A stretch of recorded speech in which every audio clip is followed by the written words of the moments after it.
हल्द्वानी में रहती हूँ और मेरे छोटे से परिवार में मेरे माता पिता, मेरा भाई प्रदीप जिसे हम घर में प्यार से रोहन कहते हैं, और मेरे प्यारे से दादा दादी रहते हैं। दादा दादी इस घर की वे जड़ हैं जिनकी कहानियों में हमारा बचपन बसता है और जिनके आशीर्वाद में पूरा परिवार। परंतु आज उसी घर में अलग सी खामोशी पनप रही है।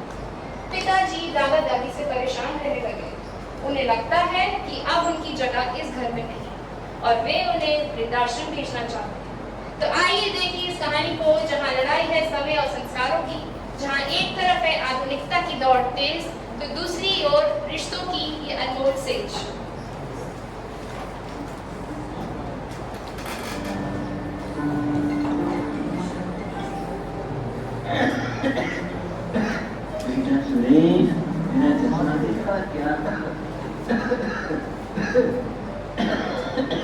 सुबह सुबह शुरू हो गए पापा, कब छुटकारा मिलेगा इनसे पता नहीं।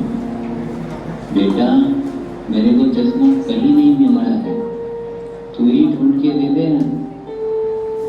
क्यों सुबह सुबह परेशान करते हो पापा, आप खुद ही ढूंढ लो ना। मेरा चश्मा यहीं तो रखा था, कहाँ गया? दिख नहीं रहा है, चश्मा कहाँ रखा? बेटा, पापा, आपने नाक में दम करके रखा है, क्यों परेशान करते रहते हो? अपना चश्मा खुद संभाल के नहीं रख सकते? रोहन की मम्मी, पापा का चश्मा ढूंढ के देना दो। पापा जी का रोज का रामायण है, एक दिन का थोड़ी ना है। तुम ही ढूंढ कर दो, मैं भोजन बना रही हूँ, मेरे पास टाइम नहीं है। और हाँ, जल्दी ढूंढ कर दो, नहीं तो सामान इधर उधर कर देंगे, मेरा काम और भी बढ़ा देंगे। हे भगवान, तुम ही कुछ करो इनका। अपना चश्मा इधर उधर रखकर सबको परेशान करते रहते हो आप। पापा, ये सामने तो रखा है चश्मा, तुम सचमुच अंधे हो गए हो। ये लो।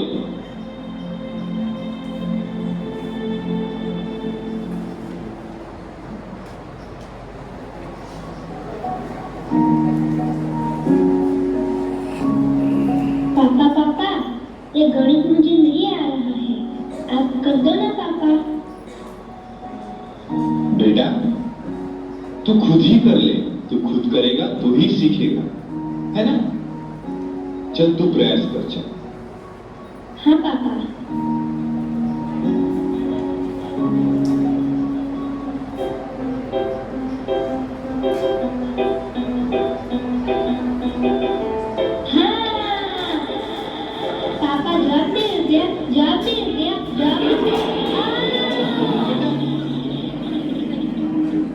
संभल कर, तुझे लगी तो नहीं ना बेटा? नहीं पापा, मुझे नहीं लगी, मैं ठीक हूँ।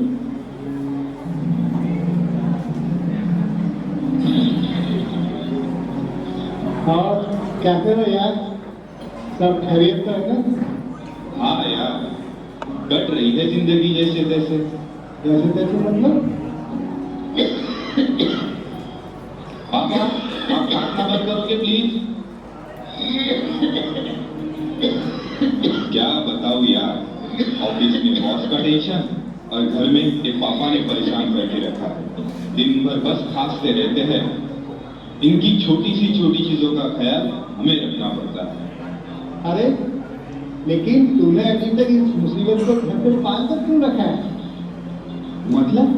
अरे मतलब साफ साफ है यार, मैंने तो अपनी मुसीबत मतलब अपने माता पिता को कब से घर से बाहर निकाल दिया। घर के बाहर मतलब? घर के बाहर मतलब वृद्धाश्रम में। अंकल अंकल, वृद्धाश्रम मतलब क्या होता है? बेटा रोहन, वृद्धाश्रम मतलब जहाँ बूढ़े लोगों को रखते हैं, जैसे कि तेरे दादाजी, तेरे पापा तेरे दादाजी से परेशान हैं, उन्हें वहाँ वृद्धाश्रम में छोड़कर आएंगे। मैंने भी अपने मम्मी पापा को वहीं रखा था। सही बात बताई यार तूने। ये बात मेरे दिमाग में क्यों नहीं आई यार पहले? मैं भी अब ऐसा ही करता हूँ, पिताजी को वृद्धाश्रम छोड़ के आता हूँ, परेशान करके रखा ही नहीं। अच्छा तो ठीक है यार, चलता हूँ क्योंकि ऑफिस भी जाना है। ठीक है यार, बाय, मिलते हैं।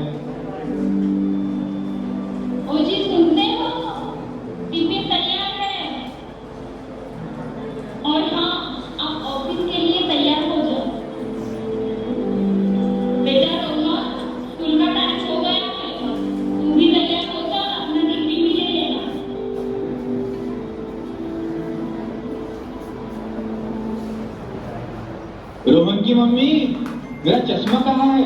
जरा ढूंढ के तो देना। अरे वही कैसे होगा, देख लो। बेटा रोहन, पापा का चश्मा ढूंढ के दो। पापा, आपका रोज का ड्रामा है ये। लगता है आप सचमुच अंधे हो गए। ये सामने ही तो रखा है चश्मा। पता नहीं पापा, आपसे कब छुटकारा मिलेगा। आप जल्दी जल्दी बूढ़े हो जाओ, मैं भी आपको वृद्धाश्रम में छोड़ जाऊंगा। रोहन, ये क्या तरीका हुआ बड़ों से बात करने का? क्या तुम स्कूल में यही सब सीखते हो? स्कूल में नहीं पापा, मैं तो आपसे ही सीखा हूँ। देखा आपने कैसे हंसते खेलते परिवार में बाहर वालों की बातों ने नफरत की आग लगा। और कहते हैं ना, बच्चे वही सीखते हैं जो वे देखते हैं। तो यहाँ भी वही हुआ।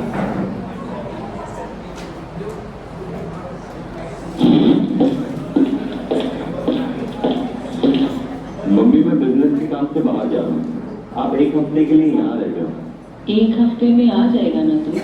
हाँ मम्मी, आ जाऊंगा। झूठा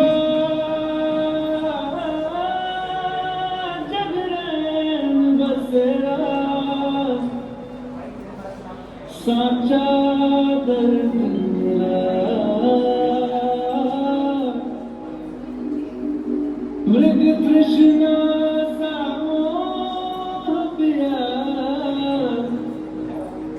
नाता मेरा तेरा, नैना जो साँझ ख्वाब देखते थे, नैना बिछड़ के आज रो दिए। नैना जो मिल के रात जागते थे, नैना शहर में पाके नीचते हैं। जुदा हुए कदम जिन्होंने ली थी ये कसम, मिलके चलेंगे हरदम, अब बांटते ये गम। भीगे नैना जो खिड़कियों से झांकते थे, नैना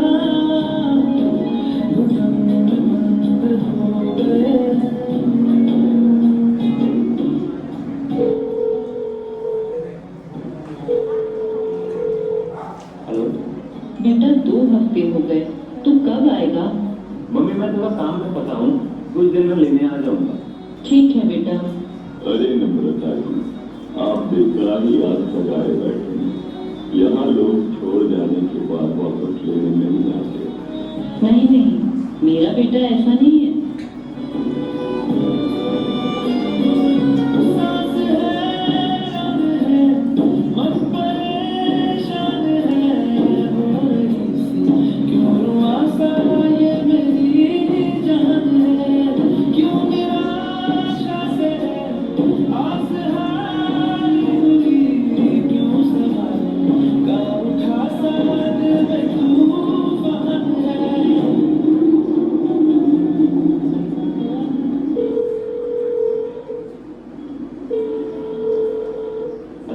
बेटा, 1 महीने हो गए, तू अब तक नहीं आया। कैसे अपने ही अपनों से अलग हो गए और माता पिता वृद्धाश्रम की चारों दीवारों में से करते हैं। और जब माँ ने बेटे को कॉल लगाया तो लगता है शायद वक्त ने भी मुंह मोड़ लिया, क्योंकि कॉल का जवाब नहीं आया। और आज कई बच्चे अपने दादा दादी को याद कर रहे हैं, उनकी कहानियाँ, उनका प्यार और उनका साया ढूंढ रहे हैं। पर कहानी यही खत्म नहीं होगी।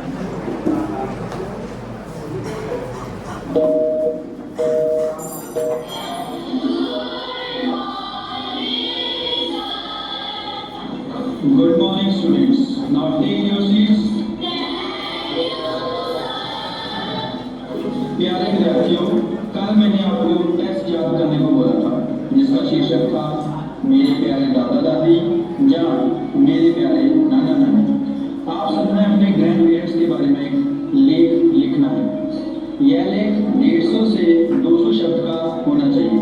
इसमें आप वो सब लिख सकते हैं जो आप अपने ग्रैंड पेरेंट्स के बारे में महसूस कर ले। कोशिश करना जो भी आप अपने इस लेख में लिखो वो सत्य पर आधारित हो, ना कि किताब से रटा हुआ। तो आप सब तैयार हो? तो आपका समय शुरू होता है अब। Now start writing.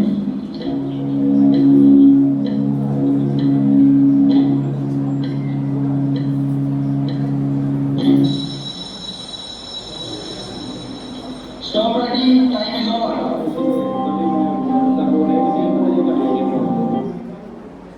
उम्मीद करता हूँ कि आज का टेस्ट आप सबने बहुत अच्छे से दिया होगा।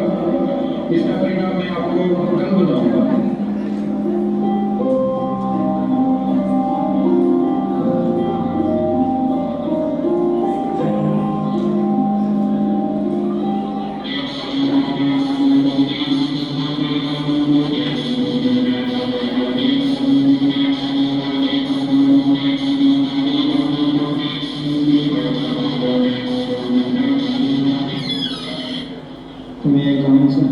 Yes coming.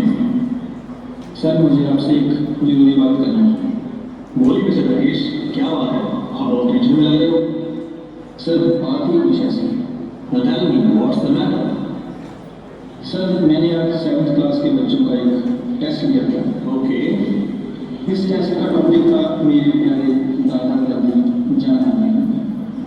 सभी बच्चों ने बहुत अच्छा लिखा, लेकिन जब मैं प्रदीप का टेस्ट चेक कर रहा था तो मैं दंग रह गया। इसलिए मैं आपके पास चला। ऐसा क्या लिखा है प्रदीप के टेस्ट में? सर आप खुद ही पढ़ लीजिए, आपको सारा मामला समझ आ जाएगा।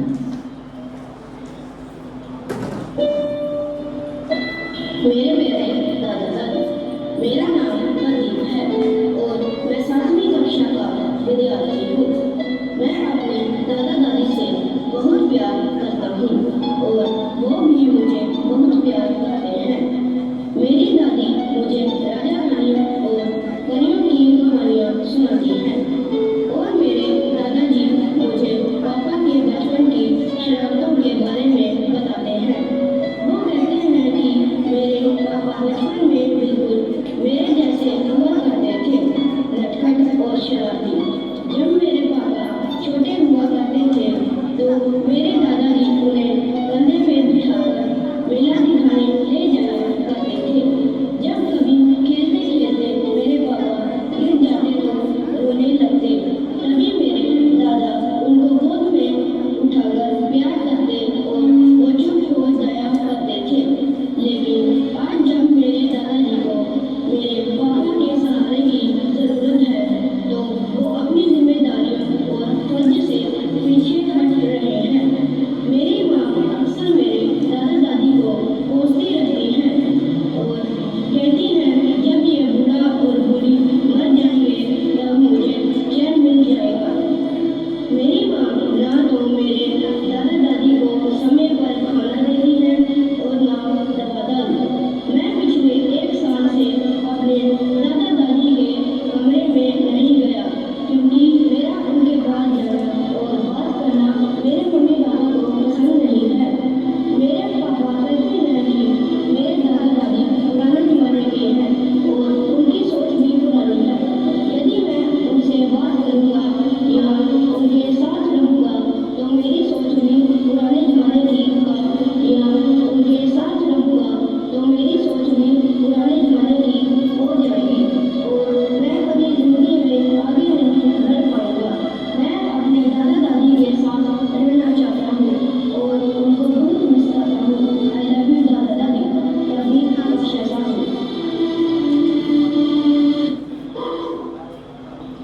ये तो सच में बहुत टेंशन की बात है। हमें इस बारे में प्रदीप से बात करनी चाहिए।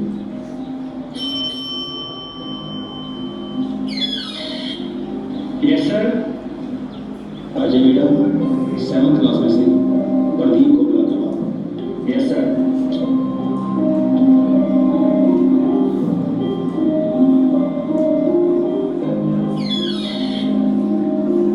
हेलो प्रदीप बेटा, कैसे हो तुम? मैं ठीक हूँ सर। कम ऑन बेटा, मेरे पास आओ। प्रदीप बेटा, जो तुमने इस टेस्ट में लिखा है क्या वो सच है? ये सर सच है, मैं कभी झूठ नहीं बोलता। कूल डाउन बेटा, कूल डाउन। मैं तुम्हारी समस्या समझ सकता हूँ। आप तुम ज्यादा दिन अपनी दादी दादा से दूर नहीं रहो, ये मेरा वादा है तुमसे। आप तुम अपनी क्लास में जाओ और मन लगाकर पढ़ो। मिस्टर लोकेश, आप ऐसा कीजिए, अभी के अभी प्रदीप के पापा को फोन कीजिए और उन्हें कहिए कि प्रिंसिपल सर आपसे मिलना चाहते हैं।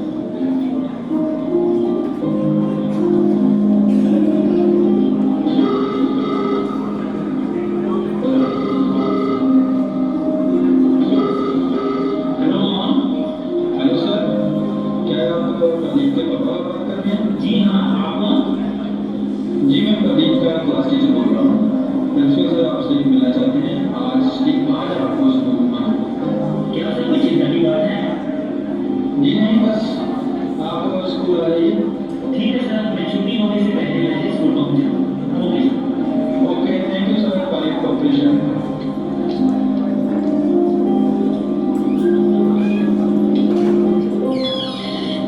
आइए आइए मिस्टर बजाज, बैठिए।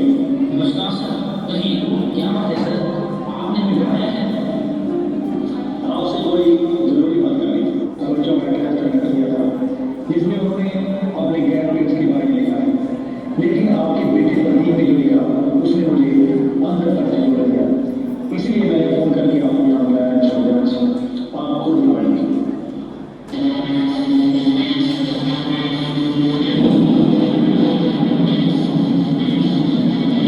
देखिए मिस्टर बजाज, मेरा मकसद आपकी इंसल्ट करने का बिल्कुल नहीं था।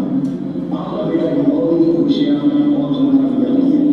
बच्चे तो बच्चे बेटी की तरह होते हैं मिस्टर बजाज। माँ बाप और अध्यापक उन्हें जिस तरह की देना चाहें दे सकते हैं।